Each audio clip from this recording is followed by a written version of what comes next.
En poursuivant cette question de la vie et de l'incorruptibilité, nous considérerons maintenant plus particulièrement une expression employée par l'apôtre Paul, qui se réfère à lui-même et que nous lisons dans 2 Corinthiens 12:2. Je connais un homme en Christ. Je veux relier cette expression, un homme en Christ, avec tout ce qui se lit dans différents passages. Nous commencerons par la fin du livre de l'Apocalypse. Moi, Jésus, j'ai envoyé mon ange pour vous attester ces choses dans les églises. Apocalypse 22:16. C'est juste cette seule partie au début, moi, Jésus.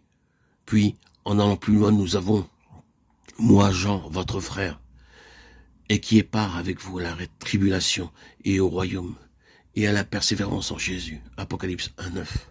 Moi, Paul, je vous prie, de Corinthiens 10:1. Voici, moi, Paul, je vous dis, Galates 5:2. Moi, Daniel, je vis par les livres, Daniel 9:2. Moi, Jésus. Moi, Jean. Moi, Paul, moi, Daniel. Tout cela n'est pas seulement permis, mais évidemment inspiré par le Saint-Esprit. C'est un fait qui contient sa propre signification. L'objet de notre considération alors sera un homme en Christ, ou l'humanité dans sa relation avec le témoignage du Seigneur. Nous avons déjà dit que l'humanité est une conception divine, quelque chose prenant son origine en Dieu. Étant alors dans la pensée éternelle de Dieu, elle a été mise en lumière. Il n'y a rien dans toute l'Écriture qui montrerait que Dieu, à une certaine période, à un certain stade, mettrait fin à cet ordre des choses pour le remplacer par un autre ordre, un ordre angélique ou une certaine haute conception de son esprit pour habiter ou occuper sa création, non. L'humanité a été créée pour demeurer. C'est la substance de la corruption, de l'immortalité, du permanent, et donc, dans la pensée de Dieu, l'humanité doit parvenir à un degré très élevé, plus haut que l'ordre angélique. C'est ainsi que l'Écriture le démontre très clairement. Dans la pensée divine, l'humanité est une chose très noble, avec une très grande et haute destinée.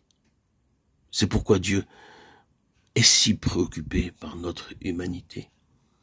Il nous faut donc corriger, avoir ce désir de corriger ces idées erronées pour en dégager ce qui est vrai. La pensée concernant l'homme est devenue un peu obscure. Il y a beaucoup de confusion dans notre conception de l'homme. La chrétienté évangélique a souvent mis l'accent sur l'aspect de la dépravation totale de l'homme. C'est une doctrine fondamentale de la position évangélique. Je n'ai rien à redire de cela. Nous pouvons le soutenir assez fortement. Mais nous devons nous rappeler que les vérités ne sont pas à l'abri d'un certain danger ou d'une erreur. C'est tout aussi vrai en exagérant de l'autre côté, car cet homme est une créature si merveilleuse. Psaume 139:14. L'humanité est une chose très complexe et très merveilleuse. Nous découvrons constamment des facteurs et des nouveaux domaines dans l'âme humaine, et c'est l'âme de l'homme qui est le cœur même de cette humanité.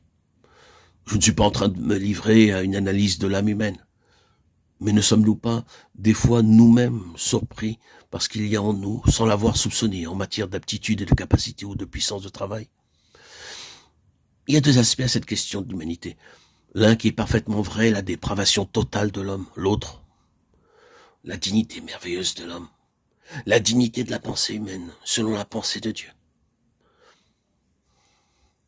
Et ces deux choses ont besoin d'être contrebalancées, car beaucoup de maux pourraient en résulter. Ainsi donc, ce concept doit être corrigé pour pouvoir saisir réellement la pensée de Dieu concernant l'homme.